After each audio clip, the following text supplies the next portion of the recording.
मला एका गोष्टीची खूप खंत वाटते मॅडम, ती ही की महिलांचे कार्यक्रम असेल ना तर महिलांनाच बसवलं जाते इथे आणून. खरं तर पुरुषांच्या मानसिकतेत बदल होण्याची गरज आहे. मी म्हणते एक वेळेस महिला नसतील तर चालेल, पुरुषांनी इनिशिएटिव्ह घेतलं पाहिजे महिला सबलीकरणासाठी, आणि ते पुढे कुठेच नसतात. हे तुम्हाला सांगून काय होणार आहे? किती तुम्हाला माहिती आहे आम्हाला सबल व्हायचंय, आम्ही आहोत, पण महिला सबल आहेत किंवा त्यांना सबल करण्याची जबाबदारी आपलीही आहे.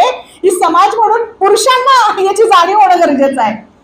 म्हणून मला ही खंत, मी प्रत्येक कार्यक्रमात, म्हणजे महिलांचे कार्यक्रम, विद्यार्थिनी मंचचा कार्यक्रम, मुलींच्या कार्यशाळा, सेमिनार, परिषदा, तिथे बायकांनाच बोलावलं जातं आणि ऐकवलं जातं. क्या करेंगे हम सुनकर, इतना सुनकर.